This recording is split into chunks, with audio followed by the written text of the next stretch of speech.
As the temperatures are dropping in Northeast Ohio, the NBA offseason is starting to heat up.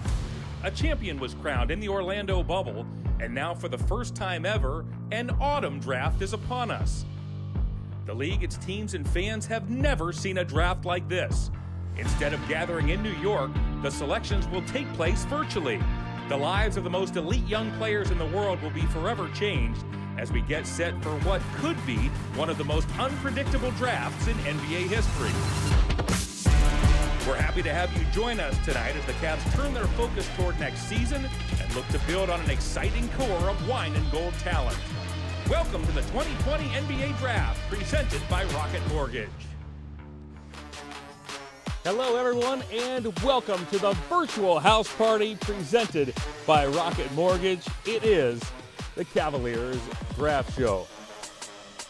I'm John Michael here on the floor in the paint of Rocket Mortgage Fieldhouse, and I'm happy to introduce my co-host, one of the greatest to ever put on a Cavalier uniform. He sits about 80 feet away in the other lane. It is Mark Price. Mark, always great to see you. Welcome aboard here tonight. Well, John, it's absolutely great to be here with you. I can't believe I'm sitting here on the old stomping grounds, where we used to play, but excited to be part of the Cavs draft tonight and getting a chance to just talk to a lot of Cleveland legends and enjoy talking some NBA hoops as well. Mark, as we get set for the draft tonight, it was your 1986 draft that really changed the landscape of this Cavalier franchise. You, Brad Daugherty, Ron Harper, all drafted by the Cavaliers, and that draft really set the stage for years to come for some of the most exciting basketball the city has ever seen. It really did. It was an unbelievable, I think, one of the most underrated draft classes in NBA history. Yeah. Getting Brad at number 1, Ron at number 7, and then they snuck me in there somehow at number 25. And so, but what a great group to work with. I love playing with those guys. It was so much fun to rebuild and get this franchise going back in the right direction, and it was certainly great to be part of that process. Well, we have a jam-packed show. It's not the usual draft show where we're going to be analyzing prospects. We did that in our draft lottery show. This is an all things Cleveland show where we are going to celebrate the draft and the return of the Cavaliers to the floor. As we take a look at our guest list, it is a long one from the Cavaliers. General Manager Kobe Altman will be joining us, head coach J.B. Bickerstaff. And then how about these guests? How about this starting 5? UFC heavyweight champ Stipe Miocic. We're going to have the skipper of the Indians, Terry Francona. Former Brown Joe Thomas will join us. Cleveland chef Michael Simons, and also from the WWE superstar Dolph Ziggler. So a great lineup. Mark, we're talking draft here. Your draft story is a terrific one. Can you share with us? Well, I remember watching it. It's similar to, even though we didn't have a pandemic, most of the guys were at their homes while the draft process was going on and they were reading. And I just knew, John, that I was going to be a first-round pick. And the first round went by, which there was only 24 teams at that time. But I was so upset. I remember leaving the room, going into the bathroom, and then my family's yelling, "You just got picked." So I actually missed it and didn't even hear it. But the Dallas Mavericks picked me, which I soon found out about 30 minutes later that the Cavs had made a deal to send me to Cleveland. So that's how it started. You alluded to it. This will be a draft like no other. I mean, typically nowadays it is in New York. Not this year. The entire draft will be done virtually. We're going to see how it all plays out. Could be unpredictable. We're going to talk as this show rolls along that there was less time to evaluate some of these young men, of course, because of the pandemic. So a lot of things to think about. Mark, as these guys come into tonight, you've been there. What goes through their minds? When do the jitters begin? Well, I think the jitters have probably been going on all day, for these guys. It's obviously a very exciting time in their life. The anticipation, hoping to hear their name called. It's a little bit more in depth even back than when we were drafted. I'm sure their agents and whoever they're talking to have talked to many teams, and so there's a lot of possibilities. Of course, things change, when whoever picks ahead of the first team comes to the next team, and that could change all sorts of things. So it's a little bit of a stressful time for these guys, but ultimately they're going to be excited at whoever picks them and whichever team that they land with. Well, the order right now coming in, barring any trades. Remember, trades certainly can take place. Minnesota, Golden State, followed by Charlotte, then Chicago. The Cavs are set to pick 5th. We are going to step away for just a moment. First, though, we're going to send things to Ahmad Crump. Ahmad's going to be giving some things away here tonight. Hey, thank you so much for that, John. And Mark, it's an honor to be here with you today as hosting as well. As they say, my name is Ahmad Crump, entering the host for the Cleveland Cavaliers. I'm live here at Rocket Mortgage Fieldhouse in the Prize Studio in the Fred McLeod Studios. I'm joined by my main man, Sir Cece, right here, and we have prizes galore to give away all night long for the 2020 NBA Draft. We have our jerseys. We have 3 autographed jerseys, which includes our number 5 pick from last year, which is Darius Garland, and also we have we also have a 60-inch television, one of 4 TVs that we'll be giving away all night long. So let's not waste any more time right now. We're going to give away our first 60-inch TV, and our first winner is going to be M_C_Raw. That is M_C_Raw. Congratulations. You have just won the 60-inch TV. We'll get in contact with you, how you can pick this TV up. And remember, Cavalier fans, make sure you go to Twitter, make sure you go to Instagram, and you take a picture of how you're watching the NBA draft, and you use the hashtag CavsDraft. If you do that, you could be winning one of these prizes right here. So we got more prizes to give away, and stick around. We got that number 5 pick as of right now for the Cleveland Cavaliers. We got more prizes. We'll be right back right after these messages. When it comes to buying a home, they say cash is king. But you're a queen, and that's just as powerful. You're armed with a verified approval from Rocket Mortgage. Sellers know your offer is good, so your bid has the strength to compete with cash offers. Now grab your crown and rule. That castle is yours. So when you need an edge in the bidding war, Rocket can. 3, 2, 1. Lindsay, take a small step this way.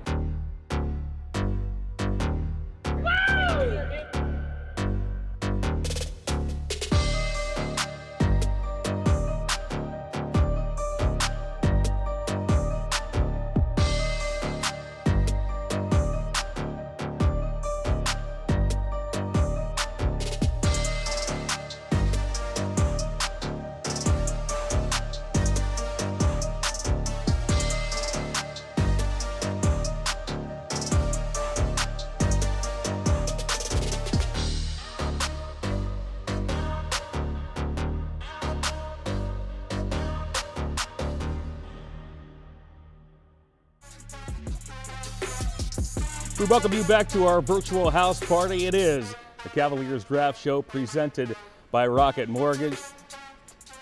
Well, as we mentioned on the other side of the break, tons of terrific guests will be joining us throughout the night. John Michael and Mark Price, great to have you with us. And let's quickly get to our first one. He is the manager of the Cleveland Indians, Terry Francona. And boy, it was nice to see the Indians get back on the field last season as we get set for Terry to be joining us. He'll be joining us from Arizona. Tito, it's great to see you. First off, I got to tell you, your cameo in Michael Jordan's documentary is my favorite part of the series. I mean, you're a natural. You were fantastic.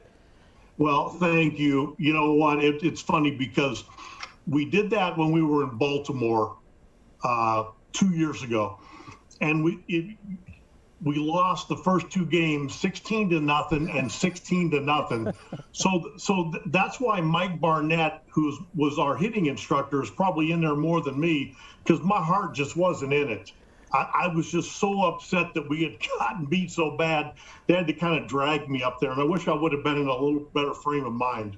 Well, Terry, I got to ask you, I mean, what is that scene like? I mean, you're a big basketball fan. The White Sox organization calls you, and they say, hey, by the way, you're getting the guy who just won the Finals MVP each of the last 3 seasons in the NBA. We're sending him to Double-A. He's all yours. What's your reaction? How does that conversation go? Well, my life changed in an instant, I would say. Anybody that's familiar with Double-A baseball, knows you're just happy to be on radio. And all of a sudden, man, we had media from all over the world. So it changed my life. I look back on it now. It was the greatest single learning experience I could have ever been put into. We mentioned, Terry, it was great to see the Indians come back this summer, but it seemed like something was missing each and every night when we turned on the TV. Most importantly, it's in the front of our minds. How you doing? I appreciate you asking. I'm actually doing pretty well. I've dedicated the last five weeks, and I've got some more time because the job, and you guys know this, you see what's going on in the NBA, it takes it out of you. It may not be necessarily all physical, but as you get older, it takes it out of you. And I don't want to let people down. So I'm working hard to get strong enough and healthy enough so I can do my job. Well, Coach, we're glad that you're on the right track health-wise. I know how that is and in those situations and the pressure that's on you. I had the blessing of playing for a coach named Lenny Wilkins, a Hall of Fame coach and player, as my first NBA coach. And Lenny was kind of laid back, but he had this fire underneath him all the time. And when I've watched you manage, I see that same kind of, you're calm, cool, and collected on the outside, but I know that fire that burns inside. And my question for you, I guess, would be, because you are a basketball fan, if you were a basketball coach, what kind of style do you think you would play in today's NBA game with all the three-pointers? The game's changed quite a bit from the era that I played in. How would you approach the game if you were coaching an NBA team today? Well, I can tell you one thing. I can guarantee, and I know the rules don't allow it, but I would guarantee it wouldn't be the Dean Smith four-corner. It would be up-tempo and let it fly. Is it Mike D'Antonio? Is that his name? Yeah, D'Antoni. Just got let go. It's like they couldn't get enough possessions. Right, exactly. And I love that. It's fun to watch. And I think the players like it too. Now, sometimes defense probably gets lost in there somewhere, but I love the idea of shooting, try to create more shots than the other team. And I know you deal with this in baseball as well with all-star players and superstar type players, but say you were to coach one of my teams. We had 3 all-stars, Brad Daugherty, Larry Nance, myself, guys that knew how to play the game. When you coach guys like that, guys that have been veterans, been around for a while, where's that fine line of, hey, just let these guys play, they know what they're doing, but also kind of doing the things that you want to do?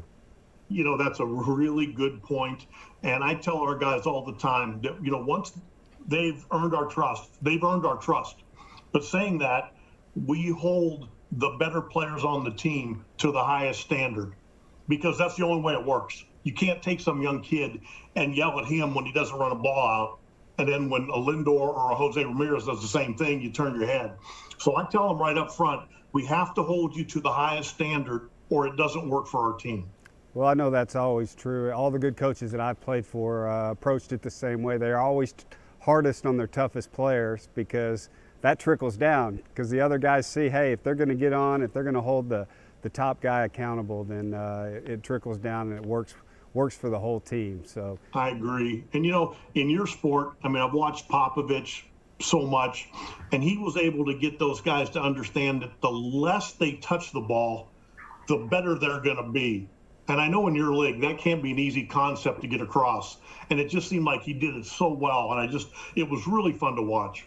Yeah, it was. And I think that's what makes the game of basketball, so beautiful, especially when you got 5 guys that are, as we used to use the term a lot, let the ball find the open man. And that's always a fun way to play. I'm not sure if Harden would necessarily agree with that, but Hey, Terry, before we let you go, you've managed in a number of cities in the majors and in the minors. Something about your personality, your managerial style just seems to fit with this city and this fan base, almost like a mutual appreciation. How would you describe that interaction and your relationship with this city over the years? I appreciate you bringing that up, because I agree with you. I grew up an hour and 20 minutes from Cleveland, just on the Pennsylvania side. And, small town outside of Pittsburgh, but Midwest values, and very similar to Cleveland. And I think Cleveland, in a way, Cleveland got pushed around for a while, and then it started to push back. And I feel like that's how our team is too. And I think that's how the Cavs are, and I think that's how the Browns are. And, I live 2 blocks from the ballpark. And I don't know how many cities you could do that and be a head coach or a manager. And I love it. People are friendly. The policemen, when we come out there, either high-fiving me or get them tomorrow. I don't know that you can do that in a lot of cities. Tito, it is always great to catch up. Always nice to just have a few words with you. Can't wait to see you back in the dugout next season. Hey guys, good luck. Okay, I know that my Arizona guys, I know we're picking too high to take my Arizona guys, but if we swing around in the second round and they're there, man, please consider them, okay? We'll put in a good word. See if we can make a trade or two, Terry. Take care, guys. Have fun. Hey, right, thanks. take We care, really Coach. appreciate it. Mark, in my opinion, this guy, the best manager on the planet, yet even a better human being. We're fortunate to have Tito Francona around. No doubt about it. All right, we're going to step away for just a moment. But again, first, Ahmad Crump has yet another prize winner. Hey, thank you very much, John and Mark. Now we have more prizes to give away live right here in the Fred McLeod studio. And don't forget, make sure if you want to win one of these prizes, all you have to do is just go to Twitter, go to Instagram, and use hashtag Cavs Draft. Take a picture or whatever you're doing, how you're watching the draft. Use the hashtag Cavs Draft, and you could be entered into one of these fantastic prizes, like another 60-inch TV that we're going to be giving away. Sir CC showing these muscles right here. There we go, 60-inch TV. And our next winner of the 60-inch TV is going to be at JDixon93.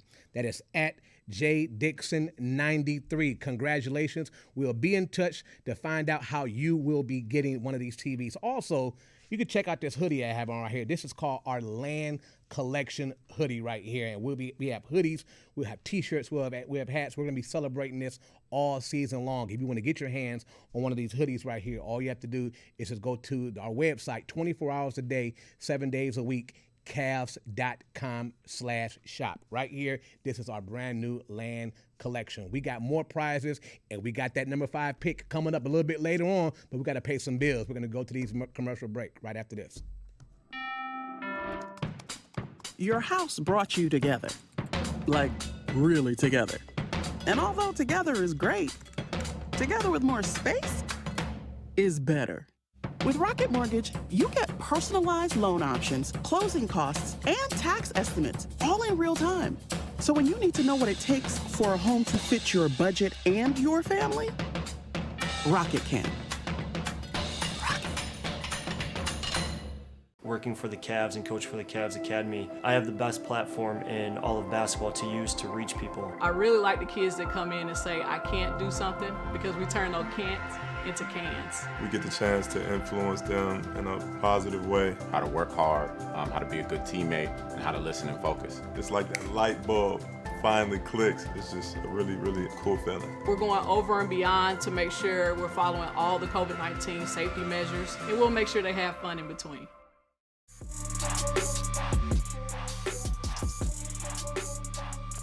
We welcome you back to our virtual house party. NBA Draft Day is here, and so is your chance to participate in the Cavs 50-50 raffle presented by Oswald. Today's 50-50 raffle is now live, with proceeds benefiting the Cavaliers Community Foundation and our efforts to support charitable organizations right here in Northeast Ohio. Cavs fans have until 11:45 p.m. The draft should be closing up right around then this evening to visit Cavs5050.com. That's Cavs5050.com for complete raffle details and to purchase your 50-50 raffle tickets. Well, if the hunger pangs are starting to creep in, you're thinking about going to the fridge, this might be the guest for you. We're thrilled to have with us Cleveland chef Michael Simon, and we've been hosting here Mark Price and John Michael. Great to have a variety of guests on as we bounce around the Cleveland community. And Michael, great to have you with us. Thanks for joining us.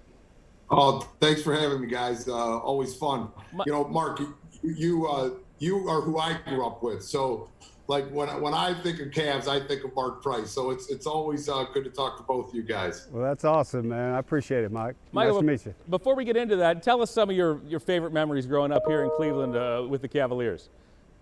Well, we were a big sports family. My dad always, was bringing me things. So one of my biggest memories is when I was really young. My dad would bring me to the games at the Coliseum, and my favorite player when I was a kid was Bingo Smith. And I don't know if it was because he was a great player or it was just because I loved the name Bingo, So, but when I was a little, great memories of the Coliseum and those really, really early years. My dad was a great basketball player. I was a wrestler, so I wasn't a good basketball player, but I loved basketball. The days were fun. And then, of course, the the Mark Doherty, Harper days. I mean, that was all of a sudden we were great in hoops, which was a really great time to be a Cleveland fan. And then, you know, obviously those LeBron years were very special too. And I was lucky enough at that time that I was in a place in my life where I could afford good tickets often. So, you know, for a lot of those big games in the LeBron years, I was courtside or damn close near it. So those were really fun times. Yeah, no question. The feeling's mutual. We love seeing you have success because you are a native Clevelander and because you do so much here. You know, we were talking a little bit earlier about how this is going to be one of the most unique drafts ever, really, Michael, because of the pandemic. And we were also marveling at how so many in this community have rallied to make things easier for folks during these difficult times. You certainly are one of those folks. Your Simon's Dinners, the Facebook Live cook-along, it's been a smashing success. You know, inexpensive, adaptable, easy dinners. It's a wonderful idea. What inspired you? What prompted you to do that? Well, you know, we, sorry, I put my pup down. I was in New York right before all the lockdown stuff happened, and I was on my way to the city to film for Food Network. Literally went through the tunnel, and they called my phone, and they said we're shutting everything down. New York's on lockdown. They're like, what do you want to do? So I'm like, I'm going to go to my apartment in the city, grab a couple of espressos, and head back out to Long Island, and got in my car and was heading back out here and called the president of Discovery, which now owns Food Network, David Zasloff. And I'm like, fortunately, I have a good relationship. I've been doing Food Network since '98. So, have a good relationship with a lot of these people. And I said, David, I'm, Olivia, who runs my social, and myself and Liz and, our son and his wife and our granddaughter, are all going to be in full lockdown. So if we need to create content at home, I'm going to have people around me that know how to shoot and could do those kind of things. So by the time I got back, we were on an email with like 30 people from the Food Network. And the next day we were up and running, and we did 50 straight days of the Simon's Dinners. Right in the beginning of the lockdown, and people were just super responsive to it. I think it was a scary time for people, myself included. All the restaurants were closed. No one was leaving their house. It was hard to get groceries, and so the whole premise of it is, look, I'm going to show you guys how to make stuff what you have. If you don't have this, you could sub this. If you don't have that, you could do this, and we allow people they were always live. People were asking questions. We were answering questions as they were going. So I feel at that time, every time people turned on the news, it was like something bad was happening. It gave them an hour a day where they could just kind of feel some sense of normalcy, So I have a Greek Sicilian mother. So for me, my whole life evolved around food, and was always a very comfortable time in my life, is in the kitchen, around the dinner table. So I think in a stressful time, it made people feel comfortable. And it just worked. And then after that, Food Network said, this is working. Let's just turn it into a regular show. So we just turned it into a show. Well, Michael, this is Mark. I just wanted to ask you something as well, because you're obviously a nationally renowned chef, Food Network, and all the different things. But you grew up in Cleveland, as you mentioned to us earlier. You followed the good, the bad, and the ugly with the Cleveland teams all these years. What is it about Cleveland? It's obviously a great area for food, different all kinds of different food here. But what is it about the Cleveland area that you've stayed here, you've gotten involved, and what inspires you about the Cleveland, the Cleveland area that has kept you here and made you want to stay? Mark, for me, it's really about the people, and I know it seems slightly cliche to say it, but it's like, the people in Cleveland are just friendly, and they go out of their way to say hi. They don't harass. Like they're just a bunch of really good people, and you don't find that everywhere around the country. You know, I've been fortunate enough to travel a lot in my life, and around the United States and around the world, and you're going to be hard pressed to find nicer people than the ones in Cleveland. It's just the reality of it. They're hardworking, they're blue collar, and there's a lot of humility there, and that's what makes it such a special place. Speaking of blue collar and humble, I see Joe Thomas just popped up on the screen. Doesn't get that much more blue collar and humble than that man right there. Well, Joe Thomas will be our next guest. Michael, so great visiting with you. What's cooking next for you before we let you go? Where can your fans see you next? We're working on a couple new shows for Food Network. We did Simon's Dinner's Cooking Out, which was all about cooking out on the grill. And then we did a whole nother season of Simon's Dinner's Cooking In, which is cooking in.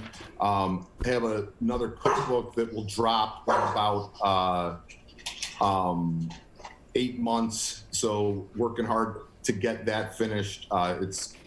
We did a Fix It with Food. It's another Fix It with Food, which, I suffer from a couple autoimmune. I have external lupus and RA, so I have a lot of inflammation issues. So it's a book on how to make delicious food, but if you suffer from some inflammation issues, to kind of get the best of both worlds. So we're working on the second one of those, and that's about it. Just trying to stay busy, and I'm enjoying being a grandpa. So I have a 2-year-old granddaughter, so that's nothing new that's going to happen to you guys, but it's new for me, and it's been great. Very nice, Michael. We certainly appreciate it. And now we're told that I believe, have Joe Thomas with us. Michael, say hi to Joe. Joe, Michael Simon. Hey, Joe, what's going on, my man? How's it going, guys? Good to be with you. Good to be with you. Joe, you got the salmon? You got it figured out? I'm ready. I'm ready to blow people out of the water tomorrow night with the Michael Simon Cedar Plain salmon recipe. My man. Perfect. We'll just let you guys talk. The rest of a really good cook. Joe's becoming a really good cook, and it's making me very jealous because I obviously could never become a good football player, but he's having no problem becoming a very good cook. Yeah, I'm not sure about the good part, but I'm definitely doing more cooking. It is funny, though. Michael and I, we like to text back and forth, and he's always hitting me with Browns questions, and I'm always asking him with cooking questions. So it's a good little partnership we got going on here.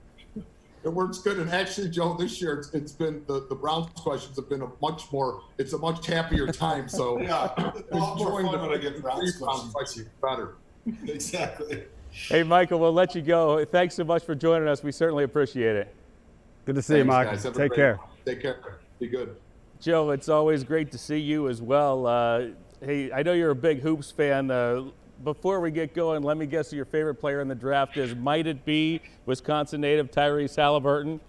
I think you're onto something there. I am a person with plenty of biases, that's for sure, but at least I recognize my bias for Ohio and, of course, Wisconsin, with Tyrese being a native of Oshkosh, which is not too far from where I grew up in Brookfield. So I would love to see him in a Cavs uniform. Hey, rising up the charts, 6'5" guard out of Iowa State. Well, we're getting ready for the draft here tonight, Joe. One of my favorite stories from you is your draft story. You went third overall in 2007. Some remember that as the Brady Quinn draft, as he dropped down that first round board. But while everybody was getting ready to go to New York, getting all dressed up, ready to be called, you were fishing. And the funny part about that is getting to know you a little bit. Not only is that awesome, but it might be one of the most Joe Thomas things ever. Explain to us what went into that decision. Well, for me, the idea of having to go out and buy a suit for $800 and going to New York in front of a bunch of people didn't sound like a lot of fun. So I asked my agent, I was like, is it all right if I don't go to New York, even though I asked me? And I'd rather just go out in the water and hang out with my dad. And then you guys can call me and let me know where I got drafted. Or when I'm done catching my limit, I'll come to shore. You guys tell me where I'm going. And it didn't quite exactly work out like that because of draft sort of guidelines where they want to be able to talk to you, make sure that you haven't been arrested, that you haven't been injured, that you're still planning on playing football. And they want to do that right before you get drafted. And so I had to have the cell phone on the boat. And unfortunately for me, but fortunately for me, I was drafted third to Cleveland. So the fishing day got shut a little bit short, but still caught a few fish. And was able to go to one of the 2 spots that I was really excited about being potentially drafted to. Well, Joe, this is Mark Price talking. How you doing? I'm doing great. It's good to see you. I know if you remember a summer or 2 ago, we got to play softball together here for a charity event around the Cleveland area, but enjoyed that. It was the first time I got a chance to meet you, but that was a lot of fun. You know, when I was thinking of a question to ask you, obviously you spent most of your career, you know, protecting the quarterback and being an offensive lineman. And I had the fortune of playing with 3 really great big men when I was playing for the Cavaliers, and Brad Daugherty, Larry Nance, Hot Rod Williams. And so if I was picturing you as a basketball guy, you would be one of those guys, because I love the big guys, man. I love guys, and you big, strong guy. You could have set a really good pick and knocked a few guys out and got me open for a few shots. And so, you know, if you would, you know, what kind of style do you think you would have been as an NBA player if you had chosen a different sport?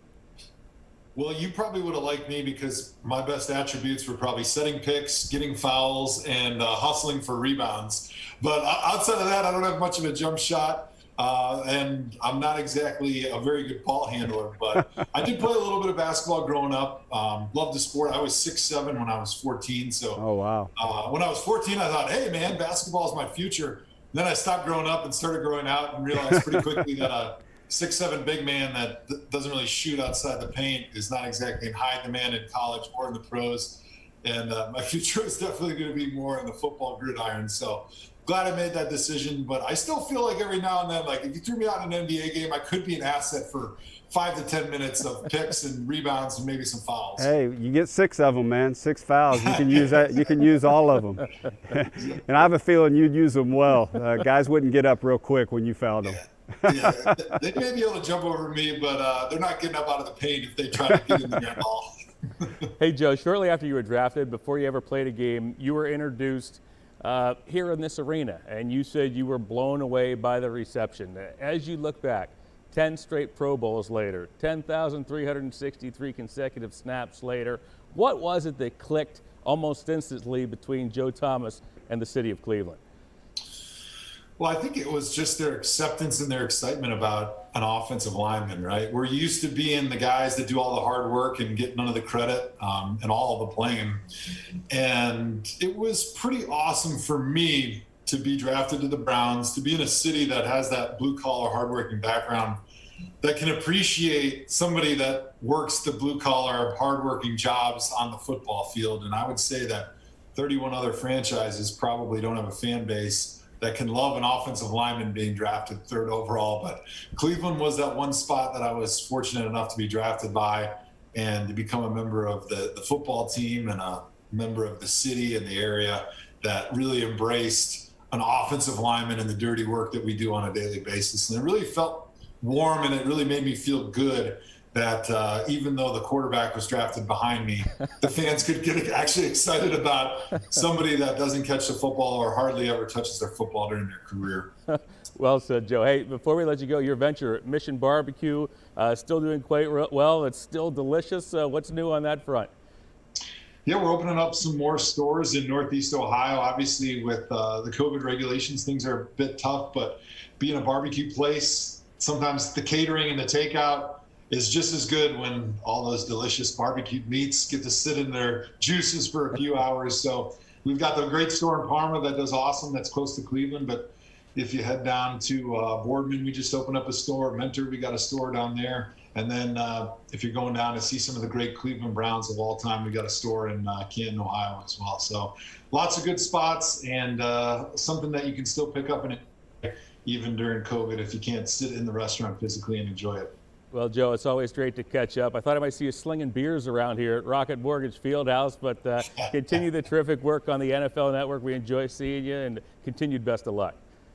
Thanks for having me on, guys. Go Cavs! Yes, sir. Woo, #1! Yeah! I love it. And you wonder why the city of Cleveland loves this guy. Hey, we're going to step away, but first, Ahmad, another prize.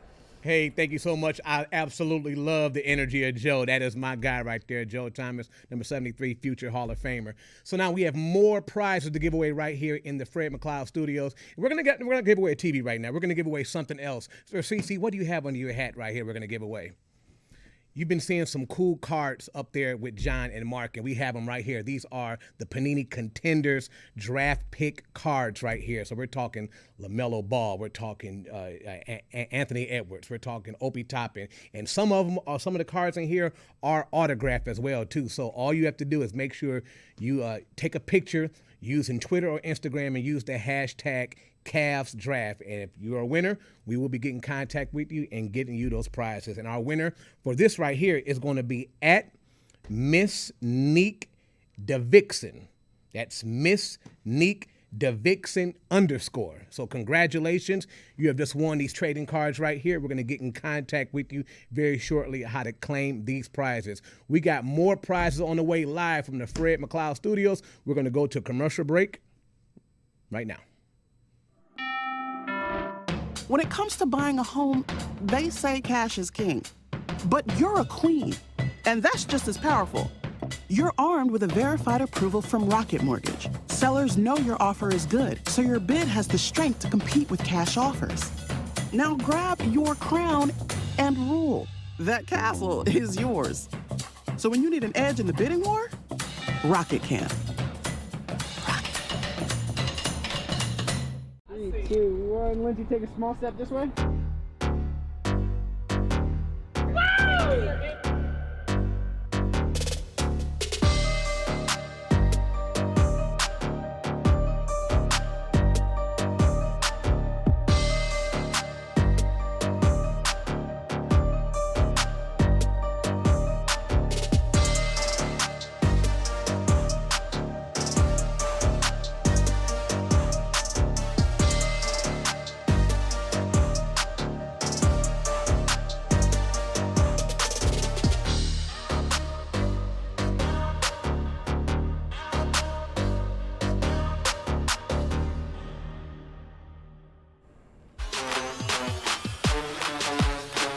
Welcome you back to our virtual house party about 80 feet away. John Michael and Mark Price. Mark, we promised a show of all things Cleveland.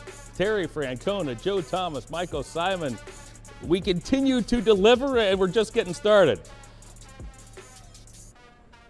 Well, it's been a lot of fun so far. I can't wait to talk, especially we got UFC and we got World Wrestling, and I should have brought my youngest son. I think he knows quite a bit about some of that stuff to give me some pointers, but it's going to be fun talking to these guys. Yeah, you're talking to Joe Thomas about being a big man. We have some big men straight ahead here in the second half of the show, including this man who I am happy to introduce. It is the UFC heavyweight champion of the world. Oh, it makes me feel so good just to say that. Stipe Miocic, it is always terrific to see you. Yeah, thanks. It feels great for you saying that, honestly. So. Yeah, it's fresh off an August victory over Daniel Cormier, the baddest man on the planet, successfully defends his title once again. First off, Stipe, we couldn't be prouder of you. Here's my question. All right, you finish off that trilogy the right way. All right, you get your arm raised in the ring, you go back into the locker room, you take a deep breath, you unwind. What's the first emotion that comes over you when you finally get to reflect just for a moment on the fact that once again you defended the title for yourself, your family, and the city of Cleveland? I'm finally done. Thank God. You know, it's 3 years of me and him going back and forth, and with injuries and all that, and other stuff going on, and of course COVID, and honestly, it was weird. Getting that win, I was so excited, but at the same time, like, I don't feed off the car as much as I thought I would. During a fight, I really don't worry about it because I got another man in front of me. But after the fight, like, I was done. I was like, oh yeah, I won, so exciting. And that was it. Usually, the crowd gets you all fired up, and there was no crowd, so I was kind of like, just ready to go home and see my daughter. Yeah, you talk about the crowd and the atmosphere. The atmosphere here, of course, during the playoff runs was incredible. But I tell you what, the atmosphere for UFC 203 in 2016, September of 2016, when you were here, was one of the most, electric I have ever felt or seen this building ever. When you started, Stipe, back in the UFC in 2011, could you in your wildest dreams ever have envisioned that kind of a turnout for you, or the outpouring of support that this fan base has given you throughout your career? The support, of course, because it's Cleveland. That's just how we do it here in Cleveland. These The fans here are amazing. Always loyal no matter what happens. Even when I lost, they were still behind me. It's great. And just that fight in UFC 203 against Overeem, it was I still get goosebumps thinking about it walking out. I mean, I've never felt like, usually I don't get too emotional before fights because it's a fight. Honestly, walking out, man, people are screaming, going crazy, screaming your name, and it was it was really overwhelming. I'm getting goosebumps right now thinking about the whole situation again. It was amazing. Hey, Stipe, this is Mark Price. How you doing? Good, sir. Good to see you. I just have to tell you, when I was doing some homework to, what can I ask this guy, world champion, UFC fighter. I do have one beef with you when I went through your history, and that's you got to ride in the parade after the Cavs won the 2016 championship. Now, I had my jersey hung in the rafters. I played here 9 years, and you took my spot. I was supposed to get to ride in the parade. What's up with that? I didn't know, honestly. They were like, hey, they told me, like, hey, we're doing a parade. You're going to be in it. I said, oh, okay. So, and then I was legit the first car. And so it was such a hot day. I had my black jersey on. I wasn't complaining at all. It was special to be part of that, just to see how many people came and just fill the area, just fill the streets and buildings, and it was crazy. Well, I know that had to be an unbelievable time because the city was so happy and excited. They waited for that championship for a long time. So I'm glad you got to be a part of it. Thank you, sir. Yeah, and in fact, the Cavs have gotten credit for snapping that 52-year drought, but actually it was a month earlier that you won the title. A quick right hand, first round knockout, a gorgeous one of Fabricio Verdum, and you had the title. And then, take us through that. I mean, Mark touched on it. You're a guy who grew up here in Cleveland. All right, not only are you riding in the parade with the world champion Cleveland Cavaliers, you do so as the UFC heavyweight champion of the world. Can you take us through what that day was like for you?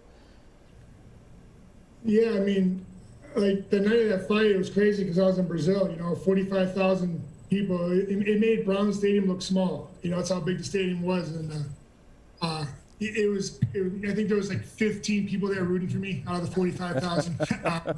But yeah, I hit him, he fell, and I said, oh my God, I'm world champion. It was honestly really awkward though, because all you heard was me screaming, going, "Oh my God, yeah, I'm a world champ!" It probably sounded annoying, but it was amazing. And being part of the parade was amazing. And honestly, that weekend when they won it, that Sunday, was probably the best weekend of my life because the day before I got married to my wife. Fantastic stuff. Hey, Stipe, before we let you go, what's next? I mean, there's been talk of a crossover fight, you stepping into the boxing ring. You, of course, have a deep amateur boxing background, a Golden Gloves champ. What's next for you? I don't know. We'll see. I'm definitely interested in some boxing. I think the fans would love to see that on both sides. That's a combat sport, both boxing and MMA. So I think that's definitely. I'm very, very interested in that. Well, there's Francis Ngannou. He's been on Terry. I fought him a few years ago, but he's done a lot better. But if I fight him again, same result. So I'm not worried about that. I'm just going to do my thing and bring home another title, but we'll see. Gonna have talks here real soon, and back to the grind. Well, it sounds great, Stipe. Thank you so much for this. Keep on rolling, and believe me, we're all behind you the rest of the way. Hey, thank you, sir. You guys have a great night, and go Cavs. All right. Thanks to Stipe Miocic. Our big guys keep on coming here, Mark. We have WWE superstar Dolph Ziggler. He is straight ahead, but before that, Ahmad's still giving stuff away. Hey, thank you very much, John. Hey, and let Stipe know his next fight, I will be his personal hype man as he walks down to the ring. I got you covered. We got more prizes here live in the Fred McLeod studio. Sir Cece, what we got to give away now? Ooh, another 60-inch TV. Remember, you have to take a picture and you have to post it to IG or you have to post it to Twitter using hashtag Cavs Draft. If you do that, you could win one of these prizes like this TV. The winner of this 60-inch TV is going to be at bwood3538. That's at bwood3538. Congratulations, you are the owner of this 60-inch TV. We'll get in contact with you how to claim this prize. We got more prizes on the way live from the Fred McLeod studios. We'll be right back. Your house brought you together, like really together. And although together is great, together with more space, is better. With Rocket Mortgage, you get personalized loan options, closing costs, and tax estimates all in real time. So when you need to know what it takes for a home to fit your budget and your family, Rocket can. Rocket. 3, 2, 1. Lindsay, take a small step this way.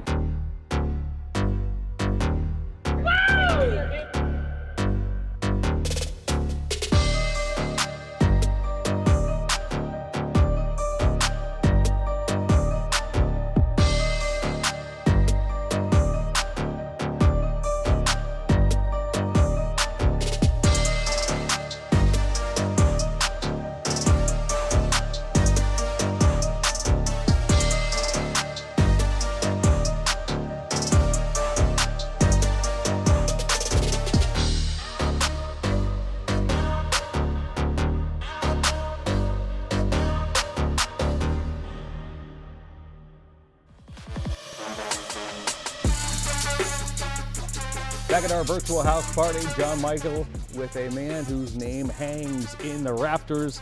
It is Mark Price. On the other side of the break, we talked to UFC heavyweight champion Stipe Miocic. He is a big, big man, Mark Price, and he's in the midst of some great success. Boy, it's terrific to see it. He's just got, you can just tell the fire, even when he talks, he just gets so excited. And, you know, to be heavyweight champion of the world, you know, that's quite a feat. It's something special to see local products have success, and this next guest of ours also is a local product who had a lot of success wrestling in this area. It is WWE superstar Dolph Ziggler. Excited to talk to him, whose roots were formed right here at St. Ed's and Kent State. Great to see you. It was great to see you back in the building a couple of seasons ago, and man, the reception you got was phenomenal. Clevelanders are pretty good at taking care of their own, aren't they?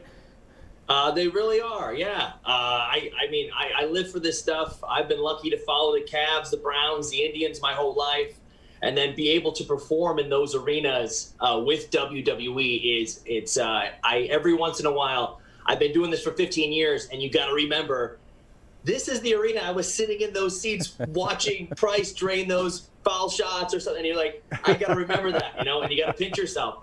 15 years in, and it's the greatest job in the world, and I love representing Cleveland any chance I get. Well, it's awesome. You can tell you're wearing it on your chest tonight. I love to see the jersey, man. That's all in. It's great. It is a great feeling. You know, by saying you watched me growing up, you are trying to make me feel a little bit old right now. But you know, I appreciate the support, and now it's my turn to support you, and you do such a great job in your craft and getting, like you said, to come play in these same arenas. The arenas you got to watch your favorite teams grow up in. So I know that's got to be a thrill for you. It really is. It's I said I pinch myself sometimes, and we travel a bunch, and a lot of arenas start to look the same. And usually I'm being booed out of the building no matter where I am, which I'm used to. And it's especially loud in Cleveland, which makes it that much more special when I'm home. Hey, Dolph, Kevin Love famously carried with him that WWE title belt in the championship parade, and really for about a week that he got from The Undertaker. As a Cleveland native, to what extent did that make it maybe even a little bit sweeter to see Kevin repping your sport during those great times? Oh, man, that's awesome. And, I mean, when you're world champion, whether you're Stipe, you're the Cavs, you're WWE World Heavyweight Champion, you're the champ, and to see that title getting passed around, on the float or around backstage is it's that much more fun knowing that our title is representing World Heavyweight Champions one way or another. So who were some of your favorite Cavs players? You said you watched a lot of the Cavs teams growing up. Who were, of course, me. I know that's got to be one. But, you know, beyond that, who are some of your favorite players for the Cavs over the years you were growing up? Oh, man, I mean, the teams that you were on, I'll never forget. Hot Rod, Doherty, Nance, Elo. Those teams are just, I was a kid, and I got to run down the street and talk to my friends about it the next night, or listen to Joe Tate on the radio with my headphones with one little piece laying on my ear at night sometimes. And any of those eras have been so fun. But as a kid, not always being able to see it in person or on TV, there's something special about sitting in the backyard, and listening to it on the radio and just pretending you're there. So that era was great. I got a question for you though, Mark. Okay. If you stepped on a foul line right now, could you hit 10 out of 10? Probably, but I'll just say, because I don't shoot them every day anymore, I might miss one. So I'd still be 9 out of 10. Still humble, and I appreciate that. Yeah, clearly he's just being modest. Clearly, no. He hit 11 out of 10 somehow, I think, yeah. Hey, listen, here's a question for you. The NBA was the first to experiment with virtual fans in the Orlando bubble. We turned you on SmackDown Friday night on Fox, and now that's what you guys do. And I'm curious, for a sport that is so fueled by fan energy and fan participation, what's that experience like for you guys? Before that happened, it was a real bummer. We were very lucky to still be putting on our shows weekly on television, but it went from feeding off a crowd no matter what every step of the way to absolute silence in a vacuum having this match. So we were very lucky to have the show, but once we got the giant dome and all the people zooming in and the colors and everything, it's still not the same, and it'll never be the same as all those fans in there, but it really puts you in the mode. It's almost like putting on virtual reality glasses and then now I'm back in this arena with our fans to feed off of. It's very helpful. It's really cool, and if you're a fan, you get to see yourself on TV, and we get to see live reactions of faces and hear them and things like that, but I can't wait till we get some people back in those seats. That's a game changer. That's our whole business is based on that. Yeah, same with us. Before we let you go, I understand you've been moonlighting as a stand-up comedian, also a political commentator now. I mean, first of all, how does that transition take place? But where can your fans see you next other than the wrestling ring? It's Friday nights on SmackDown on Fox. But as soon as we're allowed to do shows again, stand-up comedy all over the place. In Cleveland for sure, of course, and we'll get to the commentary a little bit after. We need to get back to having these shows, and I can get a little less rusty. I'm a terrible comedian, but at least I'm working on it. Hey, I saw a Google list where you were ranked 5th. I didn't know if that was an insult or that was awesome, but you were ranked 5th among wrestler comedians. So I was like, hey, you know what? Wow, out of all 6 of them, that's pretty good. I didn't know how many there were. That's why I was hesitant to ask. Hey, man, great catching up with you, and take care. Continued success. Thank you guys both. Very nice talking to you. Go Cavs. All right. Thanks, Dolph. So we continue to roll on a wide variety of guest markets. This is great. I mean, these local products from different sports. And, as we continue on, of course, our celebration here is not only for the draft, but for the Cavaliers getting back on the floor. Just a couple of weeks ago, it was determined that, hey, this season's going to start before Christmas. So, when you look at what's happened since March, it was months and months of just sitting around and waiting for a lot of these organizations. Then all of a sudden, hey, you got to ramp this thing up. You got to be ready for camp by December 1st. And in there, of course, free agency. In there, of course, the draft tonight. Not an easy task for Kobe Altman, the Cavs GM, and his staff.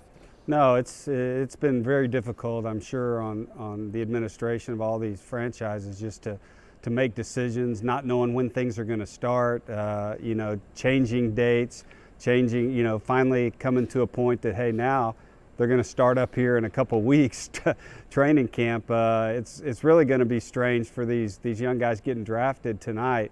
They're not going to have the typical kind of honeymoon period that the guys get to have when you go through the draft. I mean, they're going to be thrown into the fire immediately, and so it's going to be a challenge, for these young guys to learn, because it moves so quick.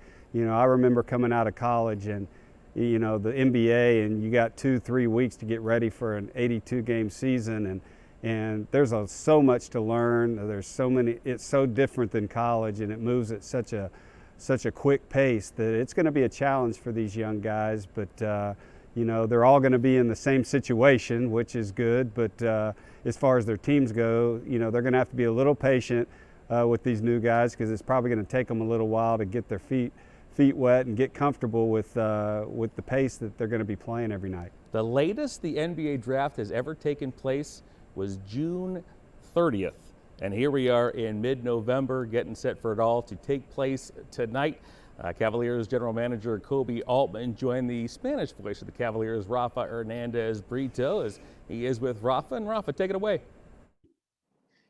Thanks, John. We go back again to Cavaliers Draft Central, a Cleveland Clinic course, and now we are joined by Cavaliers GM Kobe Altman, who the draft won't be in your hometown this year, Kobe, but after everything that we've been going through, the fact that it's finally here, I think we're all happy about that, right? How are you?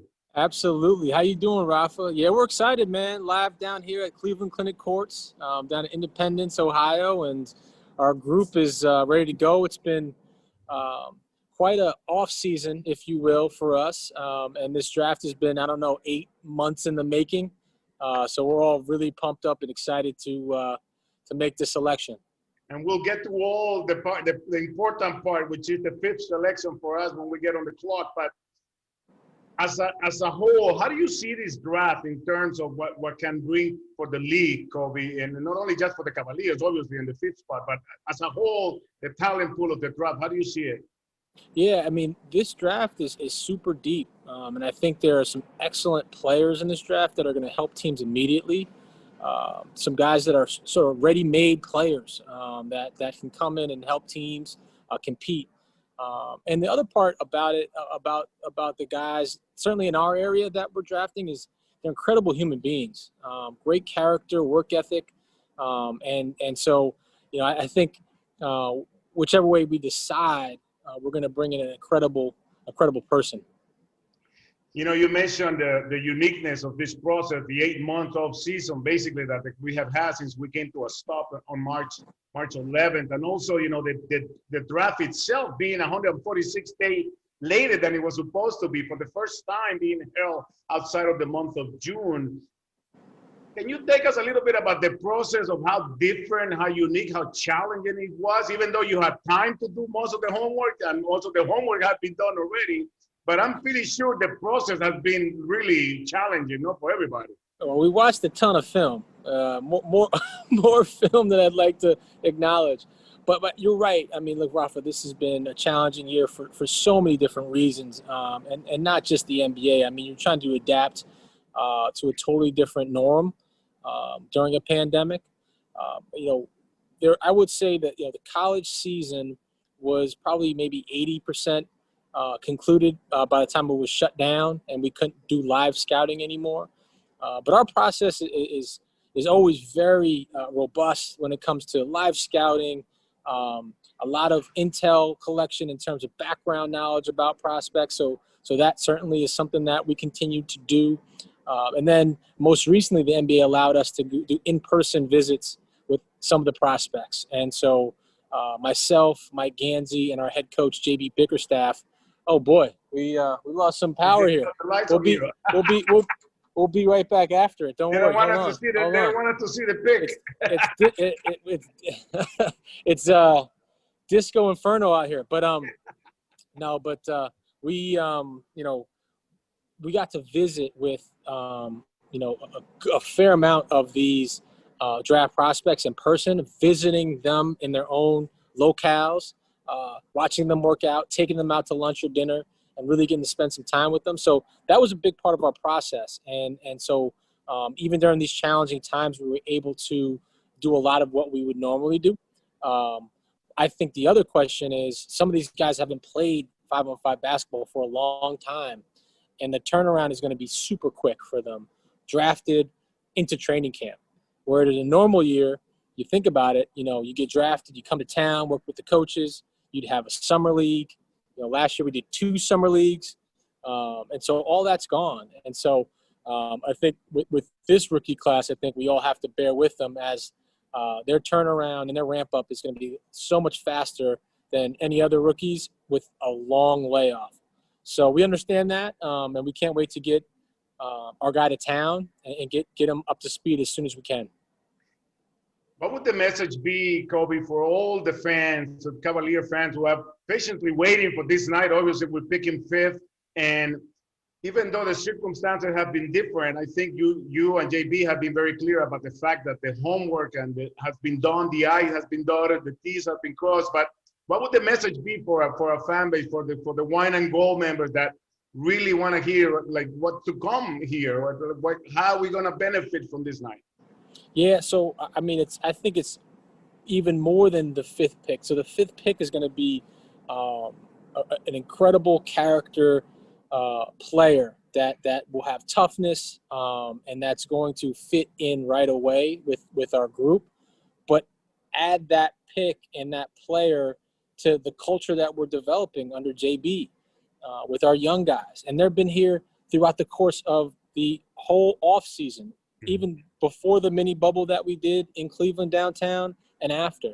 Our young guys have been all in, bought in.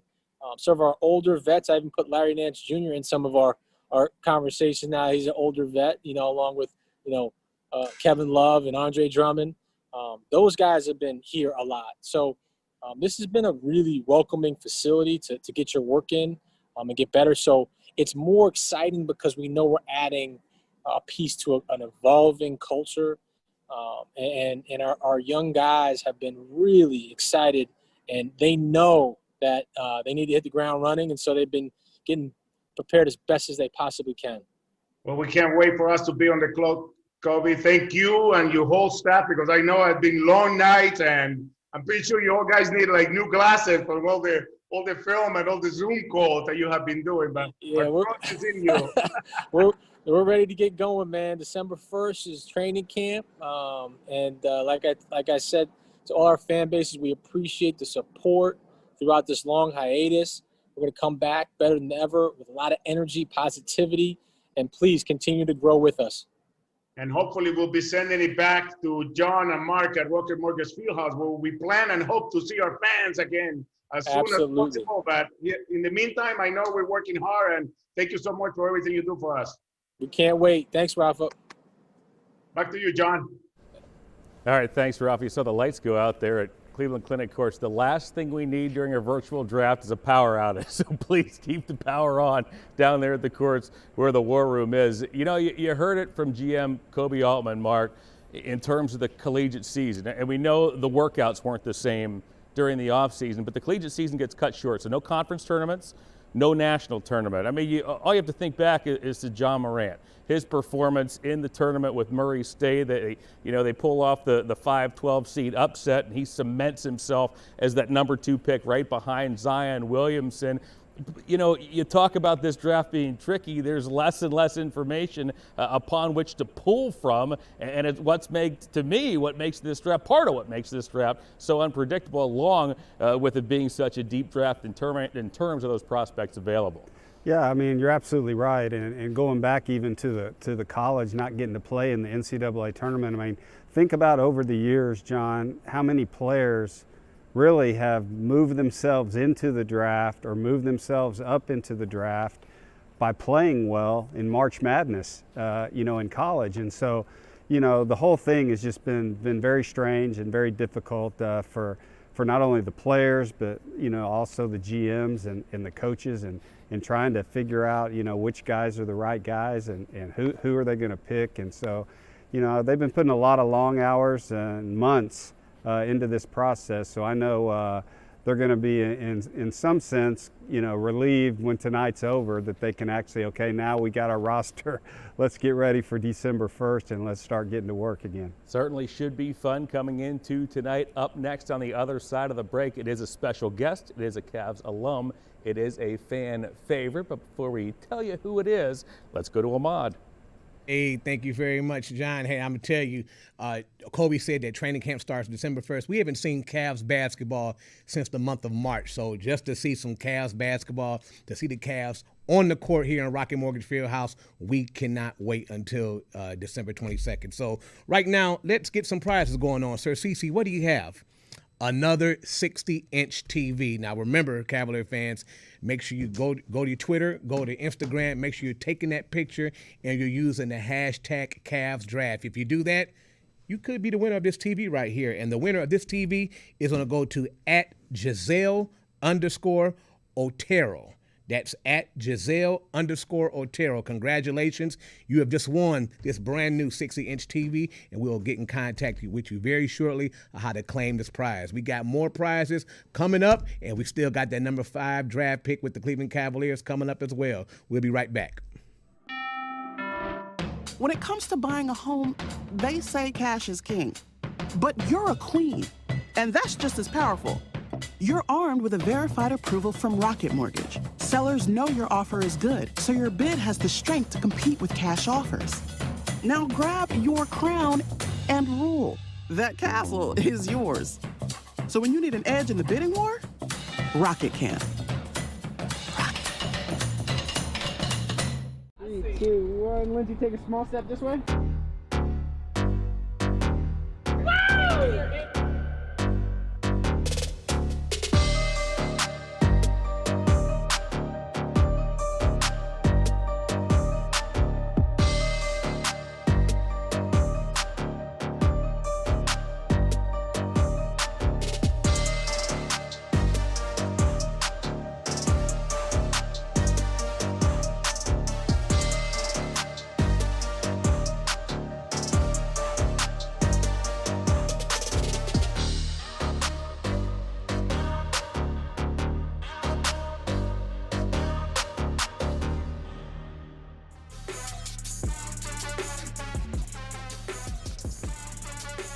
We're back at our virtual house party presented by Rocket Mortgage. You can score a free 2020 draft hat with any $100 purchase tonight at Cavs.com/shop. Whether you're starting your holiday shopping early or gearing up for a new season, shop the official Cavs team shop at Cavs.com/shop. A first in NBA history, we're talking about stocking stuffers during the draft. Although we are in mid-November, the latest the draft has been held, as mentioned previously, was June 30th, but we get set for it tonight. The team shop has provided Mark, Ahmad, and me with our gear tonight. Again, you can get that at Cavs.com/shop. We promised you a special guest. We promised you a fan favorite, and look at this guy. Here he is, the new proud Papa, Andy Barishow. Man, is it good to see you. Oh, good to see you, John. Good to see you, Mark. Good to see you, How Andy. you guys doing? I'm doing great. How you doing? I'm doing great. I'm the happiest man in the world right now with my little daughter. You took the words out of my mouth. Congratulations, a new baby girl. Has she changed your sleeping habits yet? I mean, is she a quiet little princess, or dare I say, a wild thing? Yes, she did. She did, but it's okay. You know, it's a mix of a lot of love and a lot of tiring moments. Now, you don't sleep much, but the love is there, and that's what matters. You know, whatever. She can get up at 2 in the morning. 3 in the morning, you just get up with a big smile on your face because it's just such a little princess looking at you, and it's yours. Does she have hair like her dad yet, or what? Not yet. She doesn't have much hair, which is crazy. I thought she was gonna have more hair, but she's 7 months old now, and she doesn't have much hair. Well, Andy, I know it's been a while since you were drafted in 04. Time goes by quickly, but being draft night tonight, what are your recollections and memories from the night? I know you were drafted by the Orlando Magic, but then a month later you ended up in Cleveland and obviously became such a fan favorite here in Cleveland while you played, just with your energy and your effort that you played with every night. What made playing in Cleveland special for you while you were here? Well, first of all, I love Cleveland. That's where I'm at right now. You know, Cleveland's home for me. I believe what I love about Cleveland is the city, is the people. You know, the people, they care for each other. It's a city of hardworking people. So I love all that, and I made Cleveland home for me because I had 12 and a half special seasons with the Cavaliers that I will remember forever in my life, and I just I actually love the city and loved the support the city gave me when I first got to Cleveland, because I remember I didn't speak any English. I didn't know much about Cleveland, and I kid you not, the first game of the preseason, I had fans screaming my name for Coach Silas to put me in. So, and then after that, the rest is history. But like I said, I love Cleveland. That's why I made Cleveland my home. Well, that's awesome. I obviously had the fortune of playing for the Cavaliers for 9 years as well. I had three of my kids were born while I was playing here, and so you know, it's a great place. It's a great family place to raise your kids and while you were playing, and I can vouch for that. Our family loved it. Same thing. The people were great. They treated us so well, and it was just an unbelievable joy to play for a franchise like the Cavaliers. I did see that you played FIBA this past year in the FIBA World Championships, and you played well too, by the way. And you know, is there still some basketball left in Andy, or are you you know, moving on to different things? You give us a hint tonight. Yes, I can. Well, Mark, I'm still working out and staying ready. I feel like there is an opportunity for me to play another pre-Olympics, and who knows, maybe the Olympics if we qualify. And I'm staying ready. What I'm doing is just giving myself the opportunity to pick and choose on what I want to do when it gets to that time, when I get to that decision. I'm just staying in shape, because if I'm not in shape, I only have one option, right? Which is like, okay, I have to retire. But if I'm in shape and I'm ready, I have the option to say, you know what, I'm going to continue to play and I'm going to take this one more year, or I'm going to say, you know what, I'm just done. I'm ready to play, but I just don't want to keep going. I'm going to focus on my family, on my little daughter, and more to come, and do that. Well, that's, I mean, obviously staying in shape, you're exactly right. Gives you're in charge of your future, whatever direction you want to go, and you have those options, and it's well deserved. Right, for sure. Well, Andy, so many players say when they look back at their days in the NBA, what they miss most is the relationships. I personally think of you and Zydrunas and you and LeBron, and when you think about those days, those successful days that you had here in Cleveland, what do you cherish the most? Well, thinking about the back in the days, I mean, we had some great times here in Cleveland. Like you said, with Big Z, and I think you forgot one too, that Anthony Parker, like LeBron, all those guys. I mean, we had great years in Cleveland.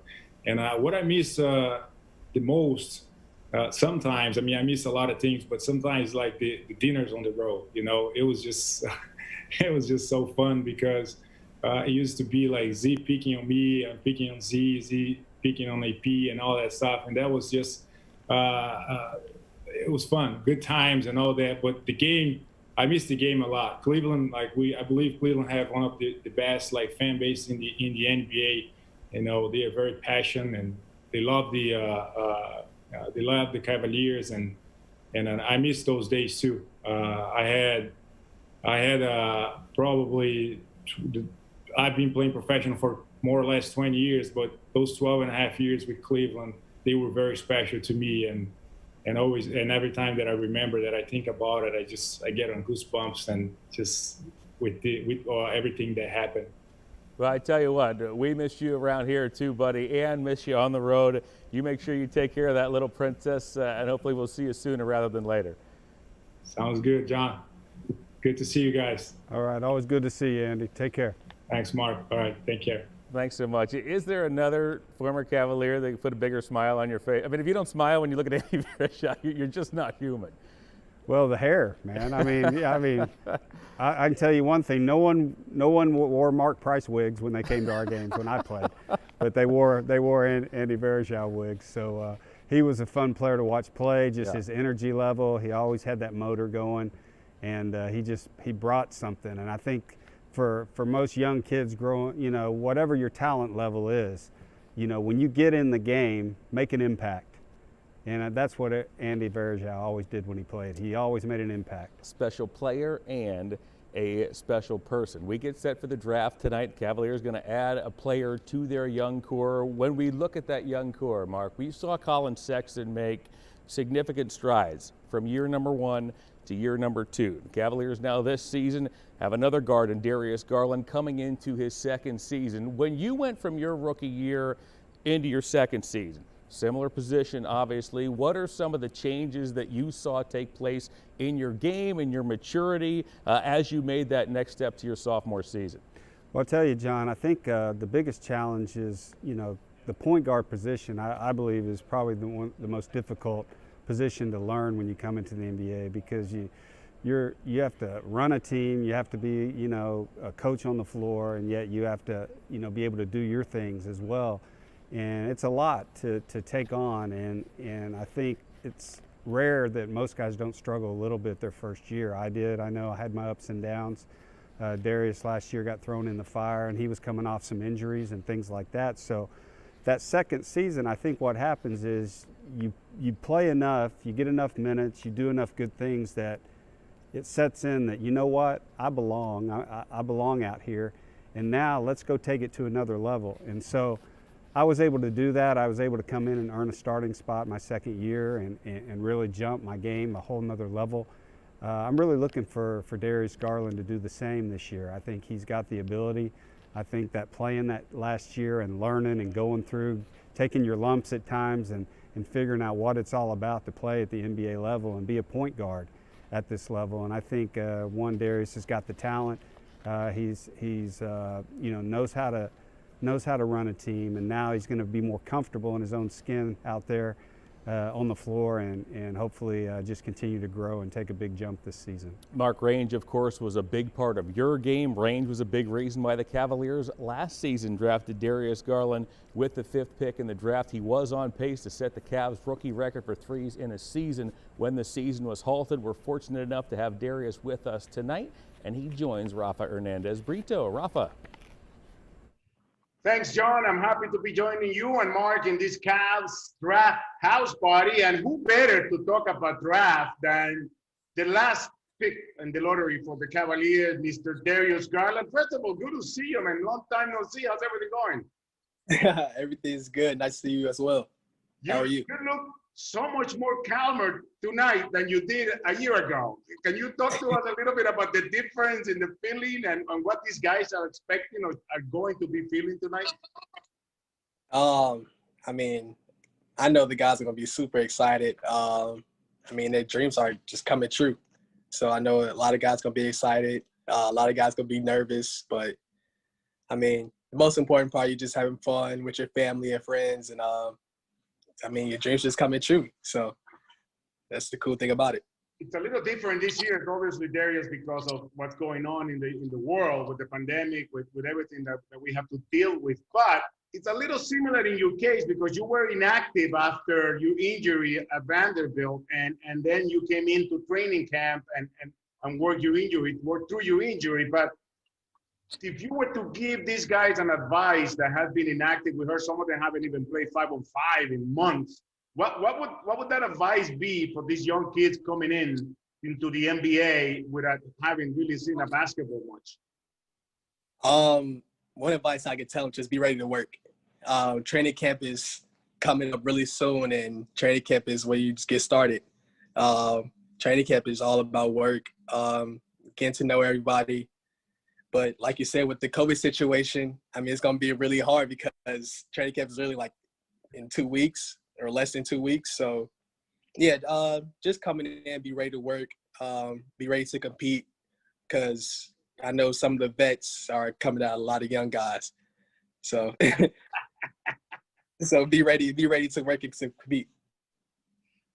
Was there something that you were really shocked about experiencing in the NBA your rookie year that you weren't thinking of? Or, I'll give you an example. When I was doing the NFL, Chad Pennington was a rookie and he was working the sidelines. And the first time he came into the field, he said, it looks so much faster. The guys come at you so much faster when you snap the ball. So was there something that you were shocked with as a basketball player that you didn't really think of? I know I thought about it a lot coming in. I know the guys are a lot stronger, a lot more physical, a lot more faster, and they have years ahead of you, especially coming in as a rookie.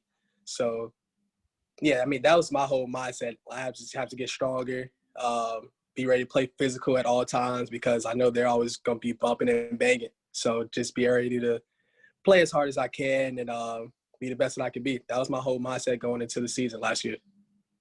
So in a few hours, Commissioner Silver is going to say with the 5th pick or with the Cavaliers select so-and-so. you are the best pitchman for the Cavs as an organization. What would you tell this guy? What are the things that you are most grateful for with the Cavaliers organization that you've been working through, and do a sales pitch for a guy who's going to come in here as a rookie and start his NBA career here? Best sales pitch. We have a great organization as a whole. Great GM and Kobe. Great head coach and coach J.B. Bickerstaff. JB is going to put you in the right spots to be the best that you can be. He's always going to have faith and confidence in you when you're on or off the floor. And, I mean, the guys are super cool. They're really fun to be around. They're cool to get along with, and they're cool to play with.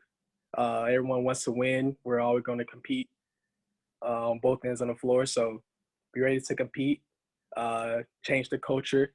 The culture is very good. And yeah, come be a Cavs. and we have one of 5 teams that do all 82 games and playoff in Spanish. So that got that's another plus. That's another plus. Listen, no phone call waiting for you tonight. You got to sit back, relax, and wait to see who your next teammate will be. It's so great to see you. Can't wait to see you back on the court. And thank you for joining us here in the Cavs Draft House Party. Yes, sir. Thank you. Thank you, Darius Garland, everybody. Back to Rocket Mortgage Fieldhouse with John Michael and Mike Price. Yeah, Rafa, I see you had to pull the Spanish part out of him, of course. But a smart young man, clearly. Sales pitch, start with the GM, start with the head coach. He's got a good head on his shoulders. Mark, you played the position. Darius alluded to it, having to get bigger and stronger. Most people think of, when a player is physically imposing or needs to get bigger, they think on the offensive end. But boy, defensively at that position, particularly in today's game with all the picking and rolling up top, those guys take a beating, don't they? They do. You got to learn to navigate screens defensively and not what coaches term die on the screen a lot of times. And that comes with strength. It comes with experience of learning. Like I said, all the games that Darius played in last year are things that, he learned from. He'll get better, learn how to navigate. And, a lot of that comes with being a better defensive player as well. And as well as getting stronger, of course, is the obvious things with the pounding that you do take on a night-to-night basis. But just listening to that young man talk, you can tell he's a very intelligent young man. He knows the game. He's going to learn. He's going to continue to grow and get better, and that only brings is only going to bring good news for the Cavs. It's clear he enjoys playing for J.B. Bickerstaff. He mentioned J.B. Bickerstaff is a coach who puts you in the right position. J.B. Bickerstaff will be our final guest. We'll get him on the other side of the break for one final time. Here's Ahmad. Hey, thank you very much, John. And we have one more prize that we're going to give away now. Hold on to your hats, everybody. We got 3 autographed jerseys of our first-round picks last year, highlighted by the number 5 pick last year from Vanderbilt, number 10, Darius Garland right here. So our winner is Skyther HD. That's at SCYTHERHD. Congratulations. You have just won 3 autographed jerseys from our first-round picks last year, highlighted by number 10, Darius Garland. So thank you guys for being a part of this great event right here so far. I'm going to throw it back to John and the greatest shooter in Cleveland Cavalier history, my main man, Mark Price. Thank you very much, guys. Thank you, Ahmad. Ahmad did not get many easy names tonight on those prize giveaways. You get new looks from the team shop today only at Cavs.com/shop. And with every purchase placed tonight at Cavs.com/shop, you get a free Panini trading card set. Panini is the sponsor of the Cavs draft. We have a couple of packs right here. Here's what you get. Tyrese Halliburton, favorite prospect for Joe Thomas, one of these cards as well. We're going to get to J.B. Bickerstaff, Cavs head coach, in just a moment. But, Mark, we talked about it. This Cavs team, after the All-Star break, they decided to make the move to promote J.B. Bickerstaff to the head coaching spot. It did appear that the lines of communication opened. It did appear that the Cavs were playing for J.B., no question about that. The results were there, victories over Philadelphia, Denver, Miami as well. When you looked at the Cavs over the last handful of games heading into the stoppage, what did you see out of this team that maybe changed, or that maybe you look forward to next season trying to build on what the Cavaliers had? Well, I think you know, what you said in building momentum is so important, you know, at the NBA level, particularly as you finish a season. You want to see positive steps moving forward so that you can carry those in over the off season, that guys feel good about themselves, that they want to continue to grow, get better as they head into the new season. The challenge is it's been an unusually long due to the COVID situation off season for the Cavs because they didn't get to play in the playoffs this year, and those teams that didn't, you know, you're talking almost 8 months now before they'll be able to start playing again season. So that's something they've had to overcome, but it does sound like that they've been around. Most of the players have been around a lot this summer, staying together, working out together, doing mini bubbles, different things to try to keep that momentum going that they finish the season with, and then hopefully add another piece or two tonight to the puzzle and continue to take those steps forward as they head into training camp December 1st. You know, it's interesting too, Mark. You know, we heard a lot about being a competitive disadvantage for the teams that did not go to the Orlando bubble. And I think the poster team for that is the Phoenix Suns. Boy, we saw how much they grew in just those 8 games that they played as an organization. Ton of momentum coming into this season. But now, as we talked about it a couple of weeks ago, they said, hey, we're going to start this thing before December, which means some of the teams that went deeper into the playoffs aren't going to get a lot of rest. Does suddenly a competitive disadvantage maybe become an advantage, at least for the first couple of weeks of the season?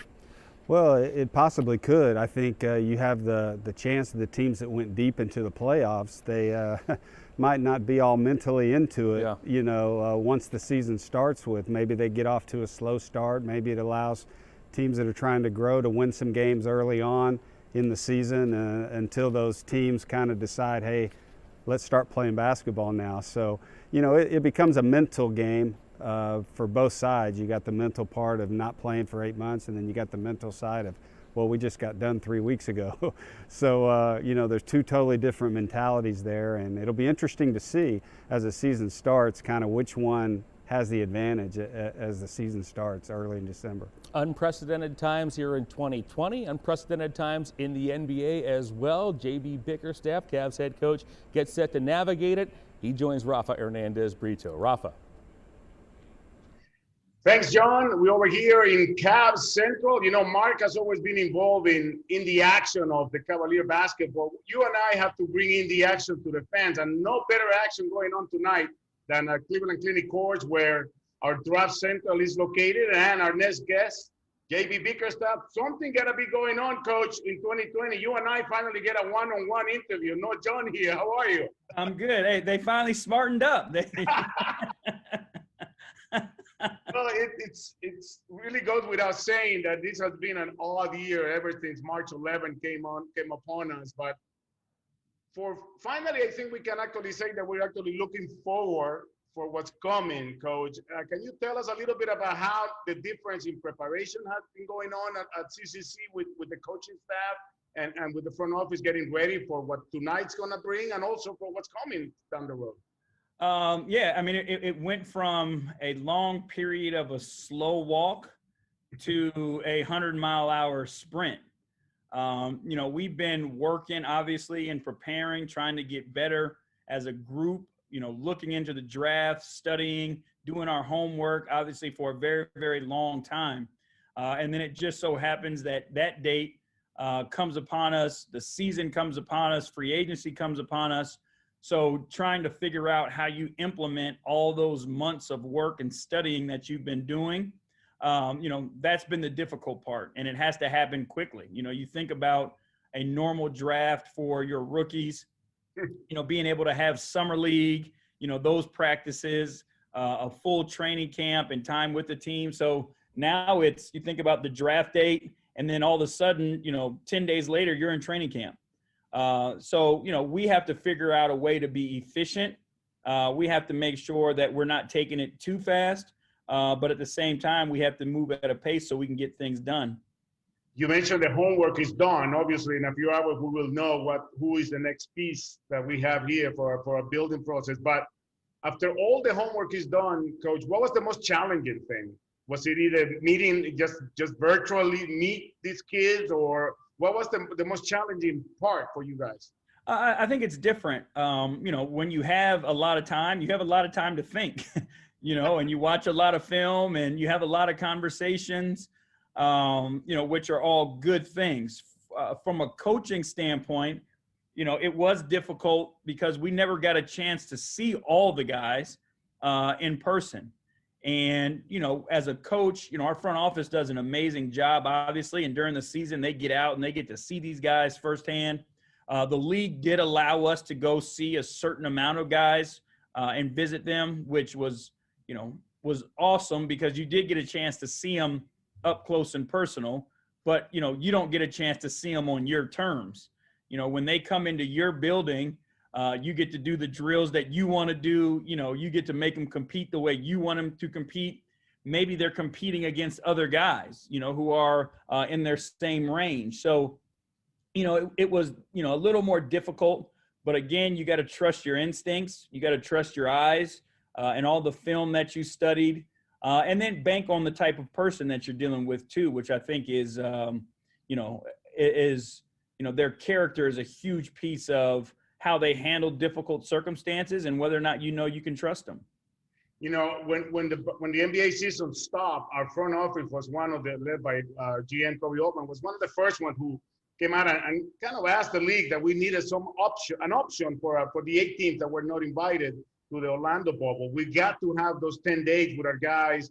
But speaking of the draftees, these guys didn't get to play the tournament in college. Most of them are young kids, they're probably 1 or 2 years with college basketball, coach. Have you guys been monitoring how much they've been having some kind of action in basketball? I mean, that's got to be important, no? Because if we were worried about the professionals, I would imagine even more for the amateur guys coming in with not much action in terms of basketball. Yeah, no doubt. So we've had conversations with some guys, and they have not played 5-on-5 since their season ended. You know, other guys who've gone through the process have been able to find some 5-on-5 games, but, you know, there's going to be a little bit of rust, you know, for those guys that haven't played 5-on-5 in that long of a period of time. You know, your timing's going to be a little bit off. And then, you know, the expectation of playing against better players. You know, you're jumping to the NBA, you're playing against the greatest players on the planet. So they're going to be a step ahead of you just from an experience standpoint, knowing what to expect. So now you have to overcome that. So it's going to be a difficult transition for some of those guys. And we just have to do our best to support them. You know, we have to take the guy who we feel is best suited for us. And then we have to do everything in our power to make sure that they're comfortable and that they can get off on the right foot. And obviously, you and your coaching staff are going to have to literally invent ways to help these kids. What you mentioned, won't have summer league, not have 5-on-5 action in months. But also, how much do you think is going to help the fact that we have a good core of young guys that are going to be able to show these guys what to expect or what's coming down the road for them? I think it's great, you know, and I think that we have a great combination of that, right? Like we have Darius and Colin and Dylan and, you know, I think what that allows us to do is we have guys that are, you know, just fresh in it, you know what I mean, the last 1 year or 2 years. And then we have guys that have 10 plus years who have championships, who've been to the finals. So they can tell them and teach them from a different perspective of what to expect and how to advance. So I think it's a great thing that we have guys that are freshly in it and then guys who have been through it and been through a bunch more, because now they've got, you know, they've got support and guys they can go to no matter the circumstances that come in front of them. Well, Coach J.B. Bickerstaff, I know once we get on the clock, we're going to get a guy that is going to come in and do great things for not only for Cleveland and for the Cavaliers, but for everybody, for the Wine and Gold United group of fans that we have. So thank you so much. And when you make that phone call to tell the guy that he's going to get picked, tell him he's also getting a Rafa bobblehead, and that will close the deal. That's what we do with all our free agents. They didn't tell you that? You're going to send it back to John and Mark at Rocket Mortgage Fieldhouse. Thank you, Rafa. Nothing like self-promotion with this guy. Designed from the land for the land, the Team Shop has introduced a new in-house apparel line called the Land Collective. The first series is inspired by the 2020 NBA Draft. Get these new looks from the Team Shop today, only at Cavs.com/shop.